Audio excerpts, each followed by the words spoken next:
we're going to hear a little bit more about a neat retail project or a redevelopment project taking place in Midtown.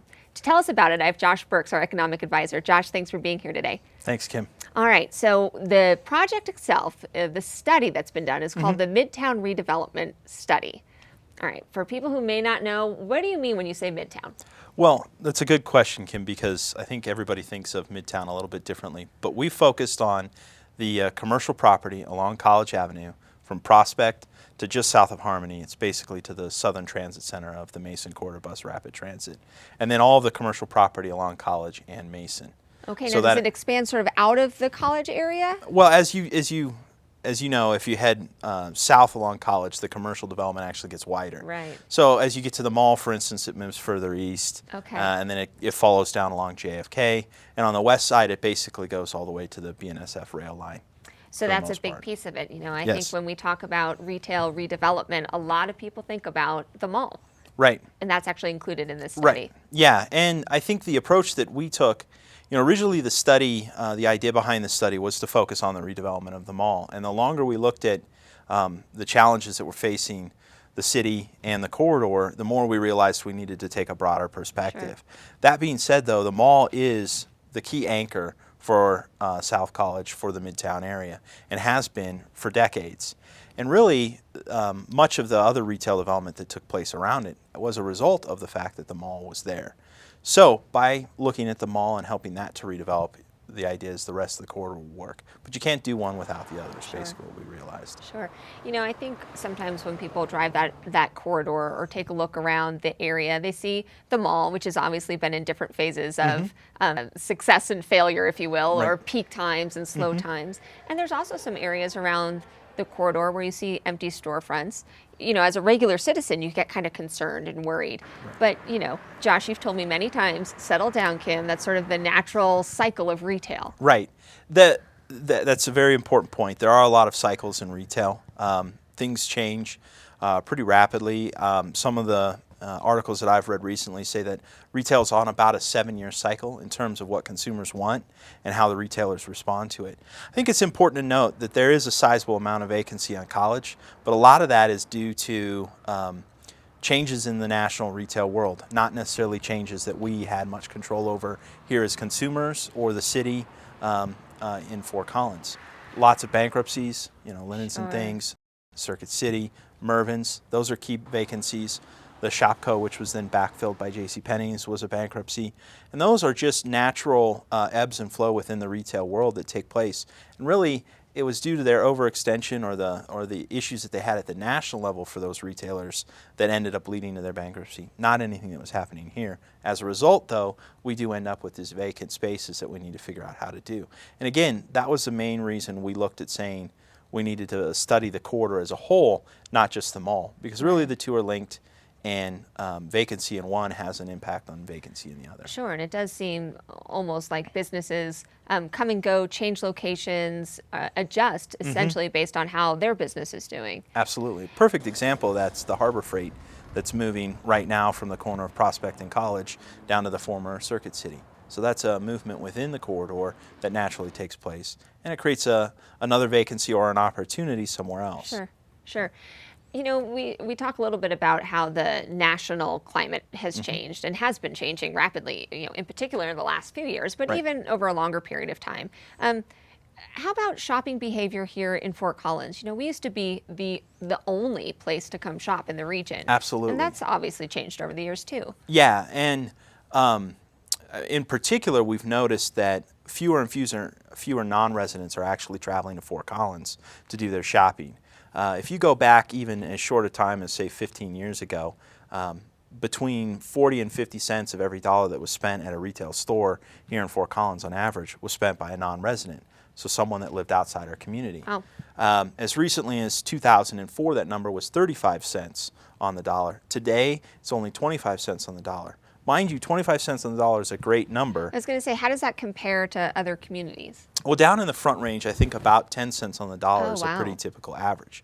So I don't mean to diminish the fact that we do continue to have a sizable amount of non-resident shopping occurring within our community. But it's important to note that in that roughly 10 to 15 year time period, we lost about half of that sales expenditure potential from our community. Sure. That has an impact not only on individual retailers, but on larger corridors like the Midtown area.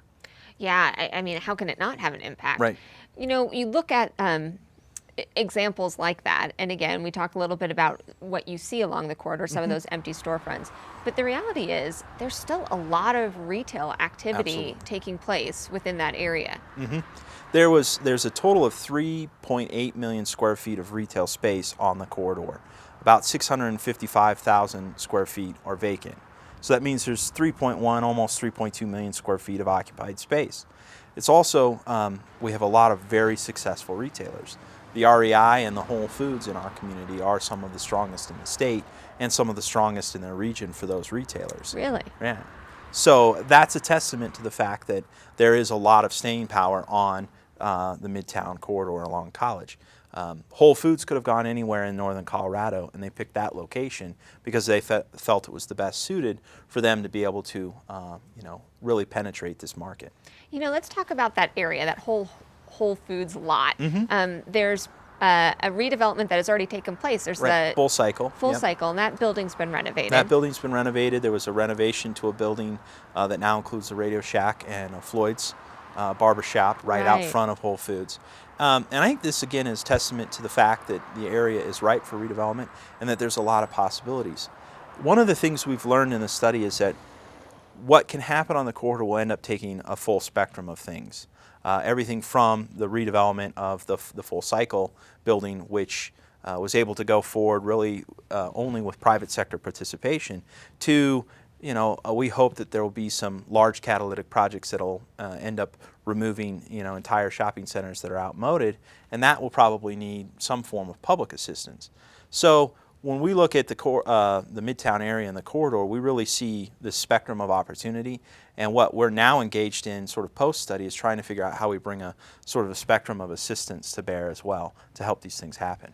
And when you talk about assistance, you're not necessarily just talking about financial assistance. I mean, I think the city's involvement also takes place in much more subtle ways. Right. And I know in the report itself, it talks about looking at codes and zoning.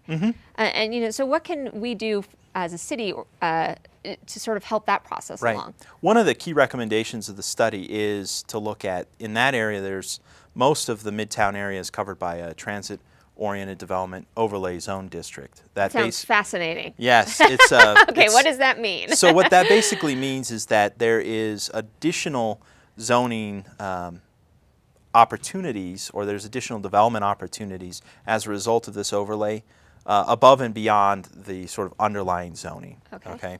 And so in there also is incentives in the form of the ability to build higher buildings and more dense buildings.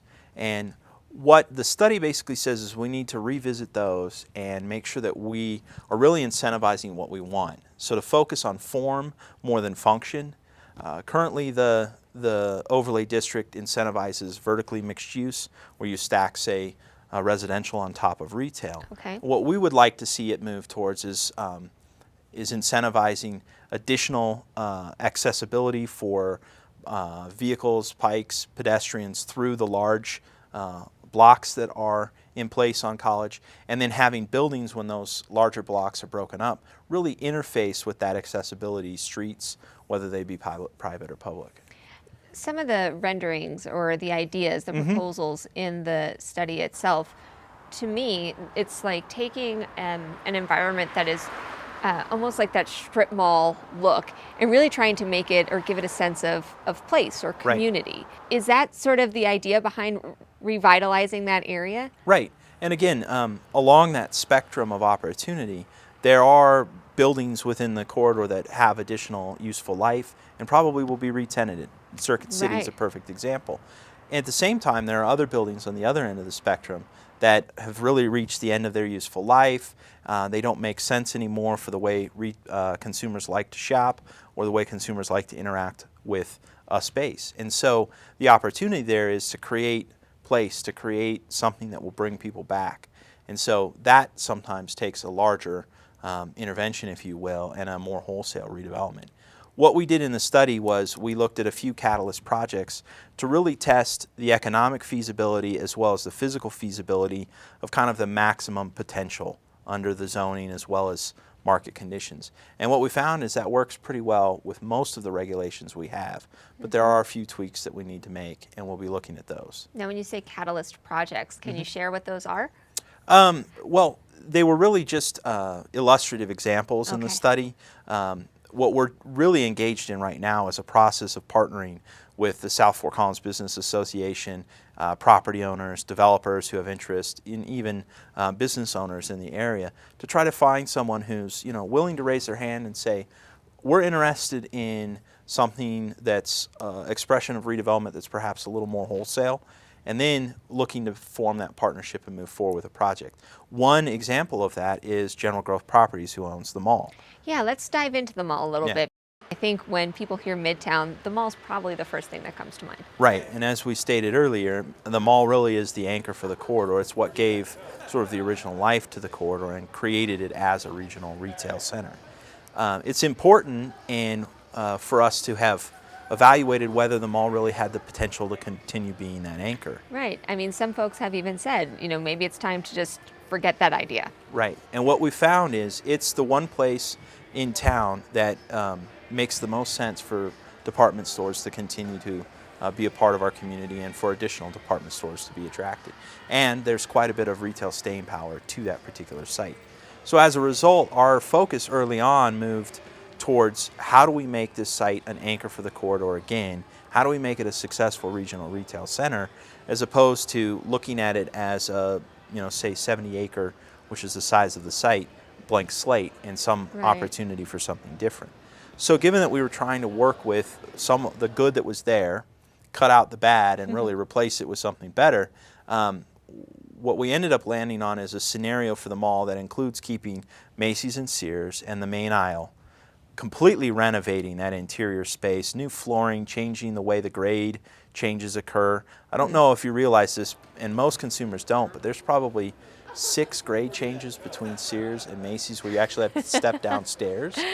And that creates it's a subtle thing that creates kind of an impression in people's minds as they're using it. Right. So we want to treat that differently, bring in a lot of natural light with additional skylights.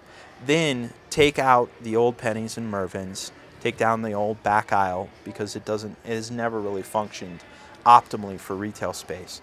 And what we're engaged in right now in a partnership with GGP is discussing with other department store anchors the possibility of coming to the site.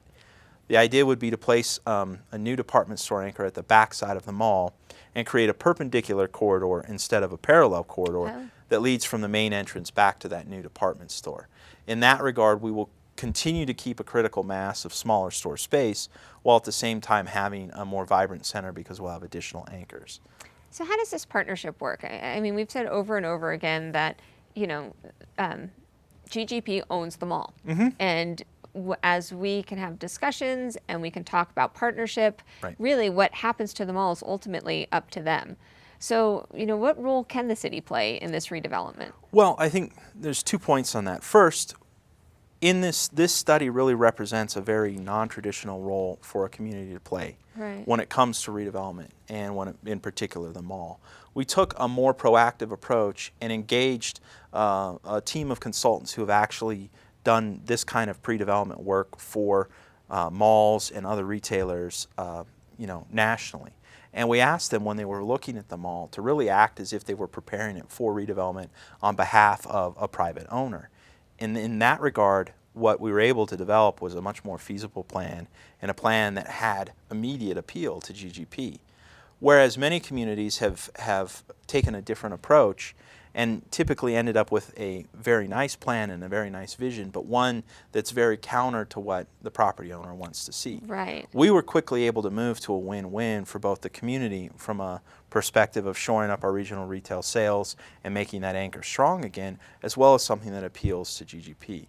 That created a beginning and a great foundation for the partnership. The second aspect of the partnership is that anything that happens in the mall, again, will be a major redevelopment project, and it will require a significant investment by GGP and a significant investment in change of infrastructure And so that gives us an opportunity to step in on the public sector side and provide assistance in the form of tax increment financing or other forms of public financing.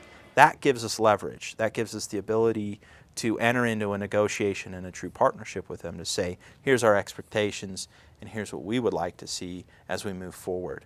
So it does become a true partnership where both they are contributing equity and funds as well as we are. Yeah, more of an equal partnership as opposed Absolutely. to just expecting them to come in and Right. rebuild, Right. so to speak. And we'll be integral to their ability to move forward. Right. And so in that regard, again, that gives us the leverage to be able to ask for certain expectations and actually require them. You obviously have been working with GGP, and you also mentioned a business group down in South Fort Yep. Collins that has recently really sort of taken a step forward in trying to revitalize the area. How does that group play into the study? And you know, as you move forward, how do you engage the businesses that are already really successful along Right. the corridor? Well, it's interesting. The formation of the South Fort Collins Business Association basically occurred in parallel to the study. And one of the major recommendations of the study was To for create the a city. business association? Yes. It was actually to Done. encourage the formation of a business association. And the reason is that you need a private sector partner in order to really move forward with redevelopment. Again, a municipality is not typically a landlord, not typically a property owner in these redevelopment areas. Right. And so you have to engage the private sector in order to be able to achieve your vision for an area. So we wanted to encourage this process of formation for a business association to have that partner. Well, the businesses, when they saw the study getting started, already sort of began to realize they wanted to have a voice as well.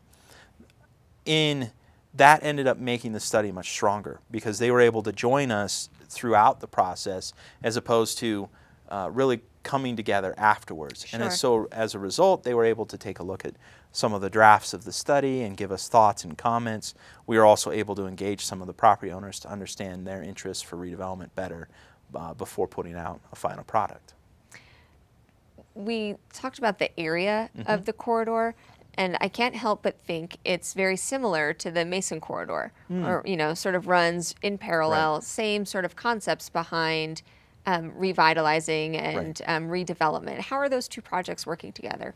In my mind, in a lot of ways, the Midtown redevelopment study was precipitated and facilitated by the fact that we're moving forward with the Mason corridor bus rapid transit project. If that investment wasn't being made, the corridor would look less appealing for retailers and less appealing for investment. Furthermore, really, the redevelopment study is a way of ensuring and leveraging that $80+ million investment that's being made and ensuring that it kicks off additional investment in the private sector. So to my mind, they're both very much linked. And really what we're looking at is how do we leverage that infrastructure investment that's already being made in the bus rapid transit. Sure. All right, so next steps. What's the first thing that's going to happen that we're going to see and say, oh my gosh, this is actually taking place? Yeah, I think immediate next steps, we'll start to see some movement at the mall. You might begin to see some demolition of that space that we described that will be taken down in order for the ultimate redevelopment plan to move forward. At the same time, again, we're actively engaging through the South Fort Collins Business Association to try to find property owners on the corridor who are ready to start moving forward. Most immediately, I think you'll see some additional re-tenanting and repositioning of some existing buildings. There are a couple of former restaurants on the corridor that are moving forward. One will become a dentist office. That's the one by Wilbur's and Whole Foods. There's a restaurant in front of the mall that's looking at being re-tenanted for another national tenant restaurant. And then a couple down on Troutman near Target and Big Lots that also will likely become redeveloped and re-tenanted in the next couple of months. So I think we'll continue to see those small-scale projects move forward, and then, as I said, hopefully some real progress at the mall and on some other big projects. So I can't let you leave the program without asking the question that everybody wants to ask, and it is, Josh, when are we going to get insert your favorite retailer here, here in Fort Collins? I mean, how do you feel those questions? It's an enormously complicated process. Right, and I think, by the way, I'll give you my list later. yeah, my wife has given me her list, and many of my other women friends have given me their list as well. I think the reality is that there are certain tenants that we do not have the right size demographics. We're not a big enough community. We don't have the right income levels to attract. Then there are other retails that are distinct opportunities for this community. And it becomes a matter of creating, I think, the right space to compel them to come here. And then telling them the story of Fort Collins, which is something that my office is actively engaged in on a weekly basis. And it's part of the reason why we're involved in the International Council of Shopping Centers and some of the other things that we do to keep interaction with those retailers.